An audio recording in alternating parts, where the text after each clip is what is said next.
y le agradezco mucho a la secretaria este detalle, esta deferencia para Sin Censura. ¿Cómo le va, Irma Heréndira? Bien, muchas gracias, Vicente. ¿Me escuchas? Oiga, sí la escucho. Le duela a quien le duela, le pese a quien le pese, continúa la labor desde la Secretaría de la Función Pública para acabar con las redes de corrupción, para acabar con la corrupción estructural. Estaba viendo, Irma Heréndira, y corríjame si estoy equivocado, que se han impuesto más de 2,800 sanciones a 800 servidores públicos, y eso no es poca cosa. Sí, efectivamente, acabamos de presentar nuestro segundo informe de gobierno aquí en la propia Función Pública, con nuestros logros, con los objetivos cumplidos, y efectivamente hay un claro ejercicio de sanción, es decir, de combate a la corrupción, no solamente con respecto a ese pasado ominoso, a esa herencia tan oscura que fue la corrupción del pasado, sino también en términos de la sanción y el castigo con el mismo rigor a los funcionarios que dentro de esta administración han caído presas de las faltas administrativas o incluso de casos de corrupción que han tenido también que ser sancionados. Entonces estamos pues poniendo mucha fuerza a nuestras tareas como fue desde el principio y estamos muy honrados con la posibilidad de presentar también nutrir el primer informe, el segundo informe del presidente de la República en este 2020 tan complicado para todos. Irma Heréndira, si me permite, voy a hacer una precisión, porque hace unos días publicamos aquí en Sin Censura de la revista Contralínea, que reportaba que la Función Pública, la Secretaría a su mando, detectó irregularidades por más de 544 millones de pesos en el ejercicio de los programas prioritarios del gobierno federal, pero no estamos hablando, se detectaron en el 2019, pero no estamos hablando del ejercicio del gobierno de la 4T, estamos hablando del último año del expresidente Enrique Peña Nieto, y para evitar confusiones quería dejarlo puntualmente ahí, ¿no, secretaria? Sí, efectivamente, estas son las tareas fiscalizadoras que se demostraron sobre 2018, donde efectivamente todavía no corresponde a este gobierno, pero sí trabajamos con mucha fuerza desde este gobierno para las auditorías, para los ejercicios fiscalizadores. Resultaron más de 10,600 observaciones que equivalen efectivamente al monto que usted señala, más de 544,000 millones de pesos, y los ejemplos emblemáticos donde señalamos pues casos de procesos de desvío de recursos son, por ejemplo, en las obras públicas, en particular la obra de la carretera de Amozoc-Perote, la carretera Puerto Vallarta-Manzanillo, el emblemático e icónico nuevo Aeropuerto Internacional de la Ciudad de México, donde realizamos observaciones por más de 18,000 millones de pesos. Es decir, esto es muy importante, Vicente, porque equivale casi al 90% del total del monto observado en auditorías de obra pública en todo el gobierno federal, que corresponde, como usted bien dice, al gobierno de Enrique Peña Nieto. Entonces, básicamente, pues la Función Pública llegó continuó este segundo año como llegó, es decir, pasando de la simulación a la acción, del encubrimiento a la investigación concreta y sobre todo a la sanción. Dice mucho el presidente y coincidimos con él en este diagnóstico. Antes había toda una parafernalia de la fiscalización y muchas leyes y muchas instituciones de transparencia y mucho arquitectura supuestamente de fiscalizadora y de la rendición de cuentas, pero no había verdaderamente esta voluntad política para combatir efectivamente la corrupción. Entonces estamos contentos en estos logros que estamos ofreciendo en un ejercicio de rendición de cuentas a todos ustedes. Y vale más que los servidores públicos en todos los niveles de gobierno hayan entendido el mensaje del presidente Andrés Manuel López Obrador, en el uso de los recursos,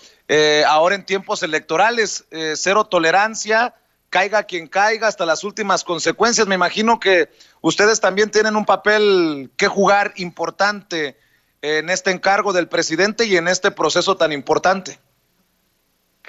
Sí, efectivamente, nosotros estamos con toda la voluntad y la instrucción presidencial para que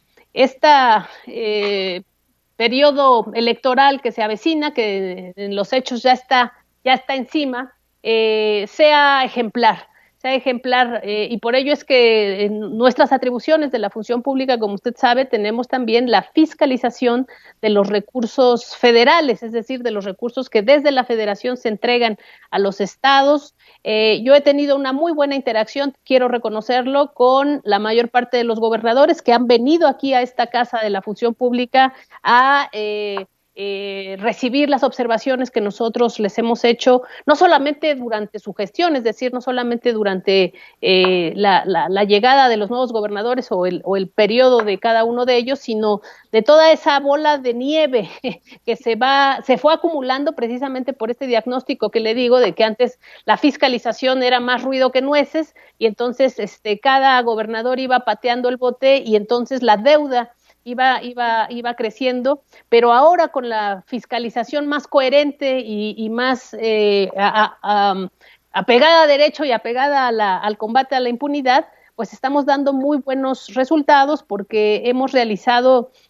cientos y cientos de auditorías a las 32 entidades de la federación, y ello ha también resultado en miles de observaciones, con, repito, la buena participación, el buen concurso de los señores gobernadores y sus contralores. Yo tengo la honra de presidir una comisión permanente de interacción de Contraloría, es decir, la comisión permanente de Contralores Estado-Federación, y a través de ello hemos avanzado en solventar observaciones y sobre todo en reintegrar los desfalcos a estos recursos federales que se les entregan y que son utilizados en otros proyectos, que son aplicados sin apego a la norma. Entonces, estamos también dando estos resultados, y como usted dice, en el proceso electoral no vamos a fallar, porque ahorita se duplica o incluso hasta se triplica el estándar para cumplir con la norma. Dos cosas, sé que andamos complicados de tiempo, secretaria, pero estaba viendo el webinar, el retorno de lo público, participó usted, participó Hugo López-Gatell, el subsecretario de Salud, el licenciado Genaro Villamil, y estaba viendo las declaraciones y entendiendo esto que nos está diciendo, pues con justa razón la traen entre ceja y ceja muchos periodistas que le hacen el caldo gordo a los neoliberales. Dice, la esencia del neoliberalismo es la corrupción estructural, y es precisamente lo que se está buscando terminar desde los esfuerzos de la función pública, como se simuló o como no se hizo en otros gobiernos. Y si no, pues habría que recordar la investigación de la Casa Blanca y estas cosas que fueron lamentables en el sexenio pasado, Irma Heréndira. Sí, efectivamente, el tema del combate a la corrupción desde esta nueva visión, desde esta nueva concepción de combatir una estructura que fue heredada, que fue construida por una visión política de abuso del poder. Se nos ha vendido mucho que el neoliberalismo es una receta económica o un proyecto económico privatizador, incluso hasta de mucha ortodoxia financiera, de mucha frialdad en la aplicación de las reglas del mercado. Y lo que vimos cuando llegamos al gobierno, cuando llegamos a esta función pública y empezamos a analizar cada uno de los casos, es que no se trató de un proyecto económico en lo más mínimo, sino de un proyecto político en toda forma, en donde la tecnocracia fue lo de menos, en donde la aplicación de las normas del mercado, o las reglas del mercado en este caso, fueron lo de menos, y donde se estuvo priorizando los intereses políticos de monopolios, los intereses políticos de actores rentistas, los intereses políticos de la corrupción más enquistada en los conflictos de interés, es decir, de estos gerentes del gobierno y del Estado que llegaron en la visión neoliberal de la changarrización del Estado, de la changarrización del gobierno. Entonces, eso es lo que quisimos dialogar en la forma de un webinario, cómo el neoliberalismo no tiene nada que ver con la ortodoxia mercantil o financiera, sino con una visión política de predominancia de los intereses más ominosos, es decir, de los intereses defraudadores de lo público, sobre cualquier tipo de disciplina económica, financiera o de política pública. Y además me emociona, para qué más que la verdad, que estemos con esto de cero tolerancia. Estaba viendo, y teníamos rato que no platicábamos con usted, secretaria, y no lo ha platicado con la audiencia de Sin Censura, que se le impuso una tercera sanción desde la función pública a la empresa de León Manuel Bartlett, el hijo del director de la Comisión Federal de Electricidad. Eso como base, pero continúan los esfuerzos en plena pandemia para que nadie se pase de lanza, diría por ahí en el pueblo un amigo, para que nadie se pase de lanza, como lo ha dicho Ricardo Sheffield, el mandamás ahí en la Profeco. Sí, efectivamente, este caso fue emblemático, pero es en general se inscribe dentro de nuestra tarea sancionadora a las empresas, que es otra facultad de la cual no se hizo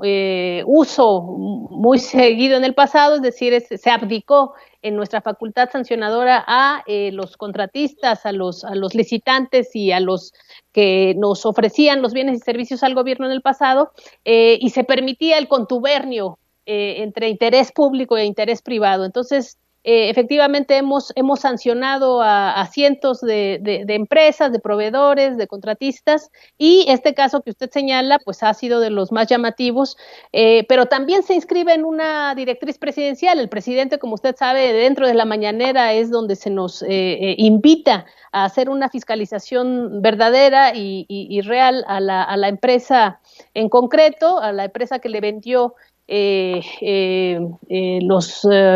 ventiladores a una delegación de el IMSS en Hidalgo, y pues se descubrió precisamente por esta visita de inspección pues que no había el cumplimiento a todas las reglas que tenían que haber prevalecido, como por ejemplo que lo más llamativo, que fue el origen del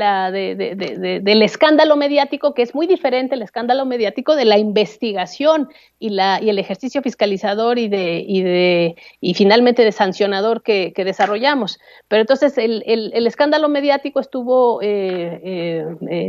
nació básicamente de este tema de que el precio estuvo fuera del rango de mercado, pero después descubrimos otras cosas pues más complicadas, ¿no? Como que no había apego a la verdad en términos de varias cosas. La empresa proporcionó información falsa con respecto a varios asuntos y no se cumplió con la disponibilidad inmediata, que también había sido un tema relevante para este precio tan desproporcionado. Se hizo un análisis incluso también técnico de los propios equipos y se descubrió que no se habían cumplido con las especificaciones técnicas contratadas. Entonces, todos estos elementos fueron tomados en el análisis para las diversas sanciones que, como bien dice usted, se asignaron a través de nuestros órganos internos de control. Es decir, no hay una línea política, una directriz, hay absolutamente una posibilidad de que se analice con toda pulcritud e independencia en el asunto técnico todas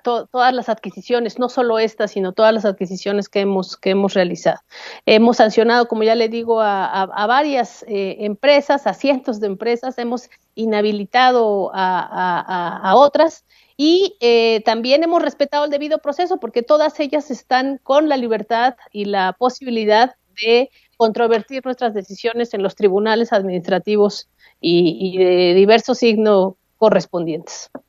Para cerrar, secretaria, para que la dejemos seguir en sus labores, se habla mucho de la consulta popular para enjuiciar a los expresidentes. ¿Ya nos va a dar alguna sorpresita Irma Heréndira Sandoval, alguna investigación que incluya a alguno de los expresidentes o todavía no estamos ahí? Tenemos muchas investigaciones, le doy los números siempre así en cantidad de cientos, millares que tenemos en la función pública, y evidentemente no es un asunto de consigna ni de ir en contra de nadie, sino de que nuestra obligación es recibir absolutamente todas las denuncias, escuchar a los ciudadanos, escuchar a un actor fundamental que son los alertadores, es decir, los funcionarios públicos que tienen información de peso y que nos están de forma generosa compartiendo esa información importantísima para la toma de las decisiones. Y entonces, si en estos procesos de apertura que tenemos para allegarnos de la información y para abrir avenidas de comunicación e intercomunicación con la ciudadanía, surge el nombre de un expresidente, de dos o de tres, pues evidentemente que se van a tomar cartas en el asunto. Pero lo que sí también tengo que tener es toda la responsabilidad de no hacer anuncios llamativos nada más por jalar notas, y entonces viciar el origen de los procesos que puedan tener incorporados ahí a nombres famosos o nombres de expresidentes o de exfuncionarios públicos. Pero aquí ya lo hemos demostrado con las sanciones a exsecretarios de Estado, a exservidores públicos del más alto nivel en las empresas productivas del Estado, y en las entidades federativas también, pues aquí no hay ninguna, no nos tiembla la mano para actuar con firmeza cuando llegue el momento y cuando se den las circunstancias. Como digo yo, entendió el que entendió. Irma Heréndira Sandoval, le agradezco mucho este tiempo y la dejamos seguir con sus labores. Espero que podamos seguir conversando muy pronto en Sin Censura. Seguramente. Muchas gracias a usted. Gracias. Es Irma Heréndira Sandoval, la secretaria de la Función Pública, la mujer que lleva las riendas de esa secretaría encargada de combatir la corrupción, la red de corrupción que por tanto tiempo estuvo enquistada en los gobiernos y que probablemente no deja de desaparecer. Y bueno, pues aquí están las declaraciones en el marco de su segundo informe de actividades, en el marco del segundo informe de gobierno del presidente Andrés Manuel López Obrador.